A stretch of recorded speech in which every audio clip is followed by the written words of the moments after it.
It is so important to stay in tune with our students today. And one of the best ways to do that is with today's topic, 742, How to Encourage Student Leadership on Your Campus. As we plan for the next school year and beyond, we need to bring student voice and their leadership to the forefront of our schools so that we can reach every student. And here are some ideas from a school that's already doing it. Welcome to the 10-Minute Teacher Podcast, hosted by author, educator, speaker, and mom, the Cool Cat teacher, Vicki Davis. Thank you, Advancement Courses, for sponsoring today's show. Stay tuned at the end of the show to learn about 21 hot topics for summer 2021 and for how you can save 20% on your professional development this summer.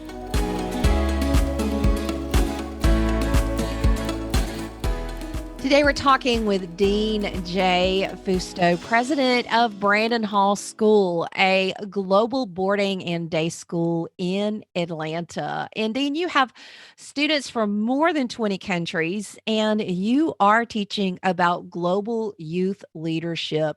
What are you doing now to teach global youth leadership? Well, first of all, thank you again for having me on the show. I'm a longtime listener and fan, so I appreciate the time to have some conversation with you.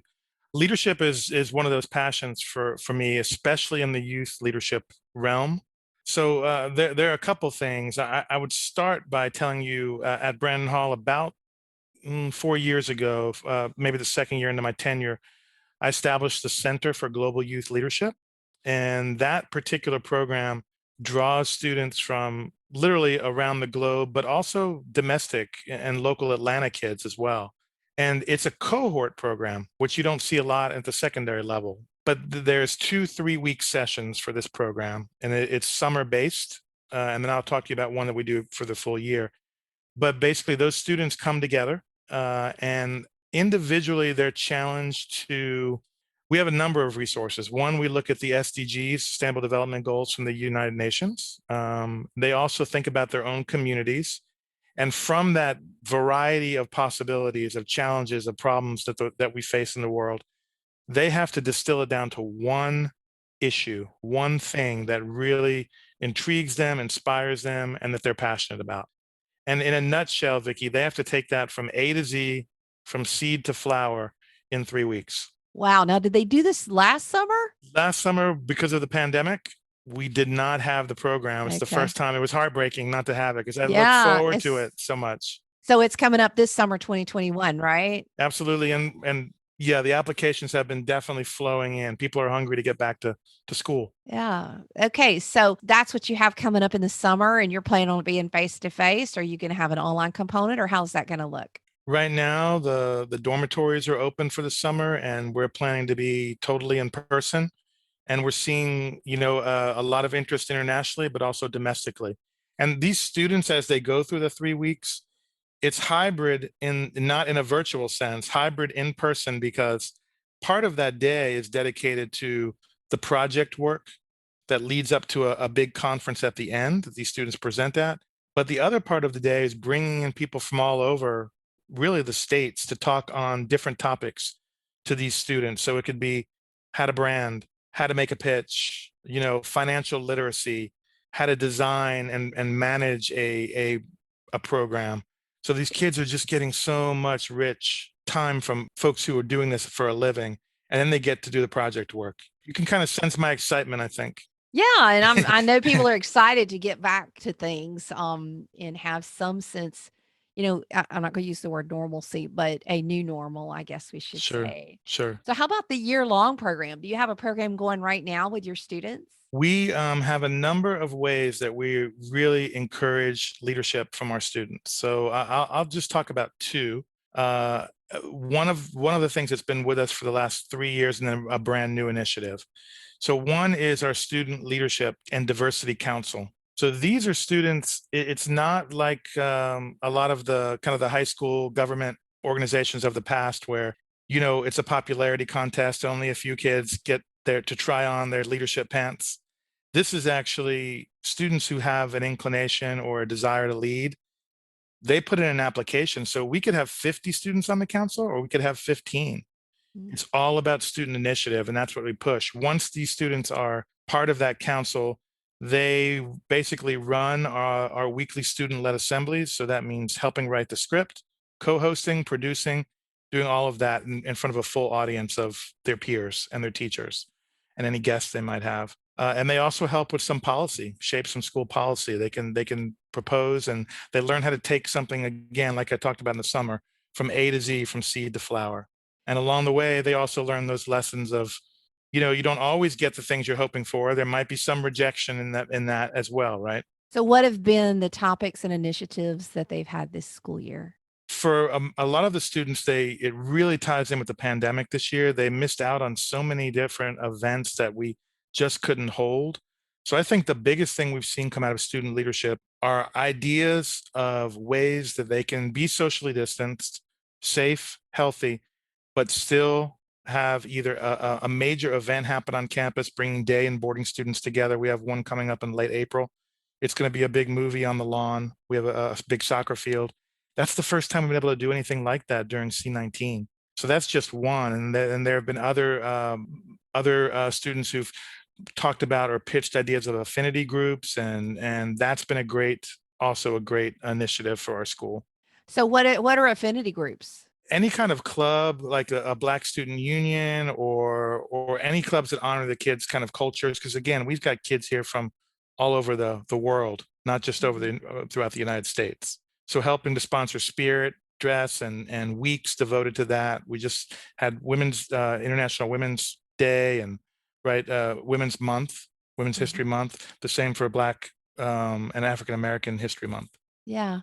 So, there really is an emphasis that students, while being socially distanced, still want to socially connect, don't they? Right. Absolutely. I think they need that. I think it's part of healthy psyche to connect with other human beings. That's been again, I think that's probably been one of the hardest parts, especially in a boarding school, because we haven't been able to do a lot of even the events where we could take kids off campus.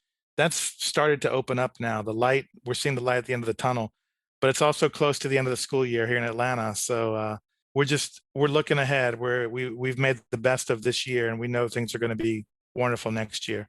Schools around the world listen to this podcast and are planning next year, student leadership as we look for a new normal, whatever that looks like. How can schools start building a student leadership program like you have on your campus? I think first there has to be a willingness to want students to take those leadership roles and to trust students. So I always say one of my taglines is, I believe in the power of student ideas. It doesn't mean they're going to be all great ideas, but I believe in the power of their ideas. So I think a school first has to recognize that that's important. Once they do that, you can start to find ways, like our leadership council, to give students those opportunities to lead. And I'm happy to talk to anyone who's viewing today, if they want to follow up, to give them some thoughts and ideas on how to get that started. And Vicky, if we have time, I also want to talk about the microgrants, because that's been a Yeah. powerful example of student leadership for me as well. So why don't you share about the microgrants? Sure. So the microgrants started basically this year, maybe around December. It's taken a while to get them off the ground.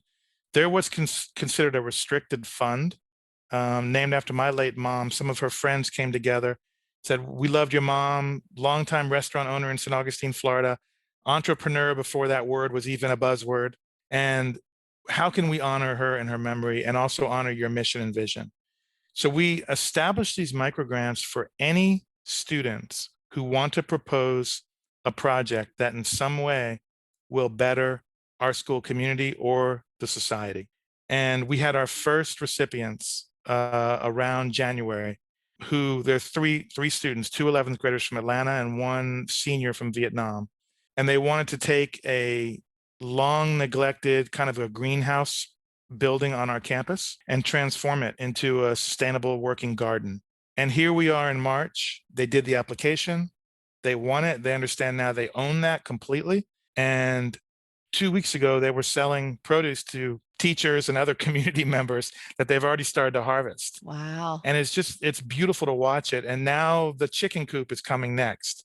So there's going to be eggs, there's going to be produce, and this little working farm, all because students took this initiative. It was not adults.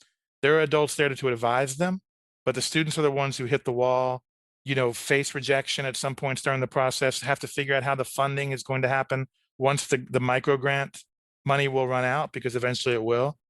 It's powerful to watch it. It's just powerful to watch it. So do you mind sharing what the amount of the microgrant was? When you say microgrant, what are the sizes of those grants? It's anywhere typically from, I'd say, $150 to $200 for that initial kind of seed money. And then that comes from a restricted fund. And then the school will also determine, because it's a student project, will determine if they'll match.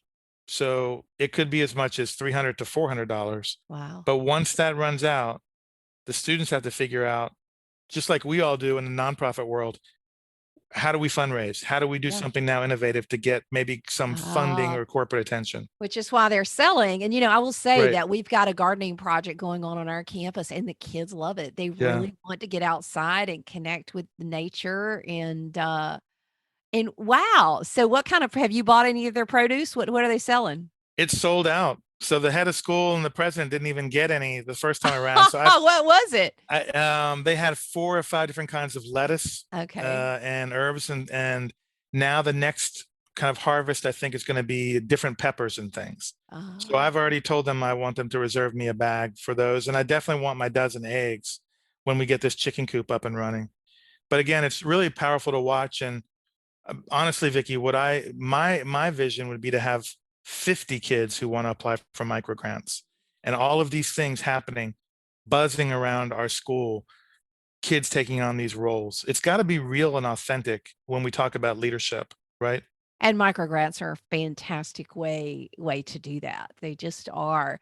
So Dean J. Fusto, president of Brandon Hall School, we can have student leadership now. Thank you for telling the stories of what you're doing now and into the future, because student leadership is something I hope that as we have a new normal, that student leadership will be part of the new normal on every campus. Thanks, Dean. Thank you so much, Vicki. Recently, I shared 21 hot topics for teacher professional development for summer 2021 on my blog. We all need to rest this summer so that we can definitely be our best this fall. But if you have accreditation or school learning requirements like I do, then you'll also take some time for summer professional development. Head over to coolcatteacher.com/21 for 21 hot topics that everybody's talking about right now. And look at some options for summer professional development that you can do anywhere. And while you're there, remember, if you sign up for a course, use the offer code COOL20. That's COOL20 to receive 20% off your summer professional development with advancement courses. So go to coolcatteacher.com/21 and remember to use the code COOL20 when you purchase a course at advancement courses. It's time to plan your summer professional development, so I hope you'll join me in taking your course with advancement courses this summer. If you enjoyed today's 10-Minute Teacher podcast, why not subscribe on iTunes? You can also catch up with Vicki on Twitter at CoolCatTeacher, or level up and learn with her blogs and free resources at coolcatteacher.com. Thanks for listening.